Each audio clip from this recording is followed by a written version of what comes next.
ruantii aad iyo aad waxaan ugu faraxsanahay madashan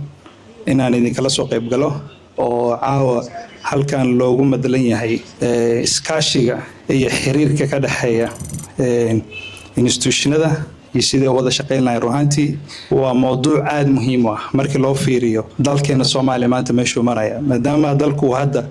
uu ka soo baxayo nidaam maaragtay burbur ah oo hadda aan maaragtay aan lugaheena ku istaagnay ruantii arrimaha la xiriira iskaashiga iyo wada shaqeynta waxay udub dhaxaad u tahay oo aasaasi u tahay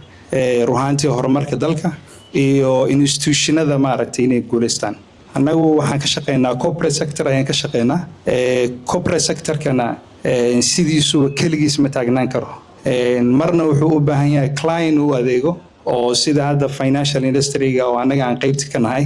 iyo customer-kaan adeega service ka siinayno way isku xiran yihiin oo ma kala maarmaan marka meeshaas waxaa ka dareemaysaa institutionku inuu uusan jiri karin inuu macaamiil helo uu u adeego si isaga jiritaankiisa iyo sustainability-giisa uu maaragtay u muujiyo oo company-gun uu kabac ka sameeyo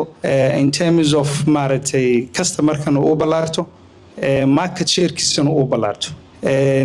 markaad fiiriso competition-ka waa very important haddana ma ahan in la isku colaadiyo ma ahan waxaa loo baahan yahay health competition ayaa loo baahan yahay institutionada corporateska ama ha noqdaan financial industry ha noqdaan ama cooperatives ha noqdaan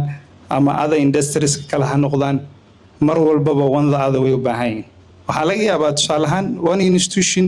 oo maaragtay infrastructure isku fiican yahay oo system haysta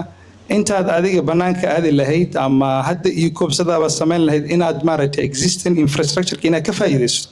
wax diidaya ma jiro adinku xitaa same laga yaabo inaa maaragtay service inaad samaynaysin same products inaad samaynaysin ruuxantii aasaasi u tahay markaan waxaan isleeyahay arrimaha wada shaqeynta inay corporate institutions inay wada shaqeeyaan waa arrin muhiima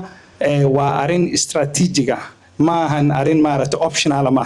waa very strategic markaan waxaan isleeyahay institutionada corporate-ka dalka inay taas ku baraarugaan ruuxantii dalkuna hadduu kobac ka soo baxayo waxaan isleeyahay wuxuu aad ugu baahan yahay in galabka la isqabsado gacmaha la isqabsado oo ruuxantii laga wada shaqeeyo sidii maaragtay loo wada guuleysan lahaa marka inaan kusii dheereeyo ma rabo intaas ayaan waxaan isleeyahay ugu habbooneyd inaan maaragtay aan halkan ka iraahdo waanu ku faraxsanahay anigoo maaragtay Premier Bank matalayo qaybta fintech-ga inaan maaragtay madashan quruxda badan leh inaan kala soo qayb galno xafiiskan uu hogaaminayo ruuxantii aad waxaan u danaynaynaa maaragtay fintech institutions-ka inaan ruuxantii la jaanqaadno la saaxiibno integration la sameeyno oo maaragtay products-keena services-keena si wada jirayna market-ka u galan ruuxantii haddana waa ka shaqeynaa waan u furanahay markii la fiiriyo specifically ani xafiiskan ka shaqeeyo institution-han iyadana waa diyaar tusaale kale hadda Premier Bank markii laga soo tago bangiga dhexe in terms of switch markii la dhaho waxaana bangiga kaliya private system switch haysta macnaha oo infrastructure dhamaysan yahay oo any other bank kale ruuxantii ay ku xirmi karaan hadda midalan oo kale way jiraan bangiya hadda anaga nagu xiran oo in terms of Mastercard marka laga hadlayo ayada naftirkeeda inaan sii ballaarino diyaaraan u nahay oo other banks-ka kale inaan siin intay third party banaanka raadin lahaayeen ruuxantii inay ka faa'iidaystaan systemka gudaha ka jira inay ka faa'iidaystaan marka intaas ku soo koobay aad u mahadsan. Assalaamu calaykum waraxmatullahi